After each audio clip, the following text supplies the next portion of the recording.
തിരുവനന്തപുരം ആനയറയിൽ ക്ഷേത്ര പരിസരത്ത് മേൽശാന്തി ആത്മഹത്യ ചെയ്ത സംഭവത്തിൽ കൂടുതൽ വിവരങ്ങൾ പുറത്ത്. മാനസിക പീഡനത്തെ തുടർന്നാണ് ആത്മഹത്യയെന്ന് സുഹൃത്തിന്റെ വെളിപ്പെടുത്തൽ. മുൻ ദേവസ്വം മന്ത്രി കടകംപള്ളി സുരേന്ദ്രൻ ക്ഷേത്രത്തിൽ നടത്തിയ ആചാരലംഘനം മേൽശാന്തി ചോദ്യം ചെയ്തിരുന്നു. ഇതിന് പിന്നാലെ ക്ഷേത്രം ഭാരവാഹികളായ CPM നേതാക്കൾ ശാന്തിയെ കൊണ്ട് മാപ്പു പറയിച്ചു.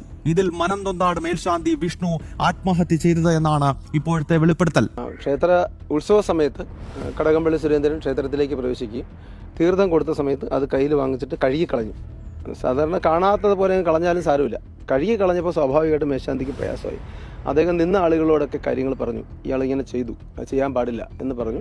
അത് അത്യാവശ്യം ഫ്ലാഷായ സമയത്ത് ക്ഷേത്ര കമ്മിറ്റിക്കാർ അദ്ദേഹത്തിന് നിർബന്ധമായിട്ടും ഇങ്ങനൊരു സംഭവം നടന്നില്ല എന്ന് പറയണമെന്നും അത് മാറ്റി പറയണമെന്നും ആ പറഞ്ഞത് തെറ്റാണെന്ന് പറഞ്ഞ് മാപ്പും പരസ്യമായിട്ട് പറയിച്ചിട്ട് ക്ഷേത്ര കമ്മിറ്റിയുടെ ആ ഉത്സവത്തിൻ്റെ അവസാന ദിവസം പുറത്ത് എഴുന്നള്ളിപ്പിന് പുള്ളിയെ കൂട്ടാതിരിക്കുകയും വൈരാഗ്യം കാണിക്കുകയും ചെയ്തു.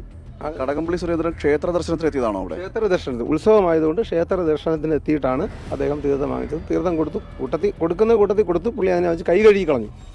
കളഞ്ഞാലും സാരമില്ല, കൈ കഴുകിയിട്ട് കളഞ്ഞു. അദ്ദേഹത്തിന് നേരത്തെ അറിയാം ഈ വിഷ്ണുവിനെ. അങ്ങനെ ഒരു ഭീരുവൊന്നുമല്ല പെട്ടെന്ന് ആത്മഹത്യ ചെയ്യാൻ. അത്രയും പ്രയാസം ഉണ്ടായിട്ടാണ് അദ്ദേഹം ആത്മഹത്യ ചെയ്തത്. ക്ഷേത്ര കമ്മിറ്റിയുടെ ഭാഗത്താണോ ഇത്തരത്തിൽ? ക്ഷേത്ര കമ്മിറ്റിയാണ് അദ്ദേഹത്തിനെ പരസ്യമായിട്ട് മാപ്പ് പറയിച്ചതെന്നാണ് അറിഞ്ഞത്. ഇത് എന്നോട് പറഞ്ഞ ആളിന് ഇപ്പോൾ പറയാൻ ഭയമുണ്ട്.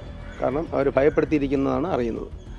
അല്ല, കമ്മിറ്റിക്കാരെല്ലാം CPMകാരാണ്. അവരാണ് ഈ പ്രവർത്തനം. നാട്ടുകാരെന്ന് പറയണ്ടല്ലോ, കമ്മിറ്റിക്കാർക്ക് എന്തും ചെയ്യാമല്ലോ.